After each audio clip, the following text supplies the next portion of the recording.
خوست کې یو ځوان جالبه کارنامه وکړه.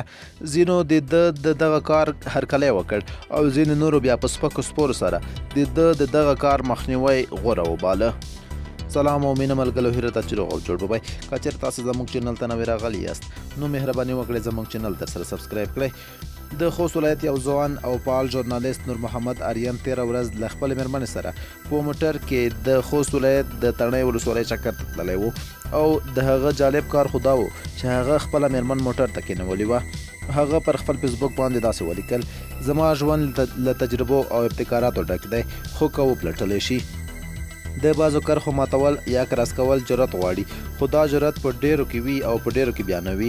خو زه غواړم په دې سره راتلونکي نسل ته هم جرأت ورکړم چې نور له تورو شپو راووځئ او له ژونده خوند واخلئ. ډیرو به ویل چې ژوند ښکلی دی، ما به ویل بکواس دي، خو نن د دوی خبره تاییدوم رښتیا چې نن ژوند او شیبې ډیرې ښکلې وې.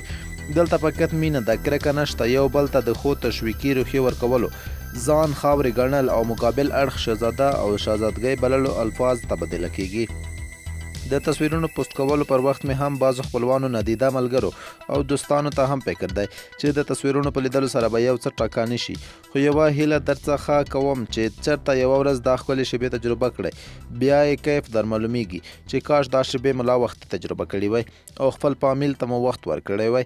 راحلې آریان چې د موټر زده کړه یې نږدې کړې ده، فقط چې د لایسنس په اخیستو کې د ټرافیک مدیریت له لورې بریالی راووځي چې په دې سره به زما ستړی ژوند یو څه اسوده شي. د نصیحتونو اړتیا هم نشته، زما ژوند او زما خوښه. دا متل باید نور غلط ثابت شي چې ښځه یا د کور ده او یا د ګور. زه وایم چې نه، ښځه د کور او د بدیا ده، ښځه ډرایوره ده، ژوند دی، ښځه مینه ده، د ښځه تر د پښو لاندې جنت دی، ښځه سیاستمداره ده، ښځه مور ده، ښځې قاتلې نه دي، ښځې شرابي نه دي، ښځې فاسدې نه دي او همدارنګه ښځه نیمه نړۍ ده. نن باراني ورځ د تڼۍ شکر له مېرمن او بچو سره له کیفه ډکوه.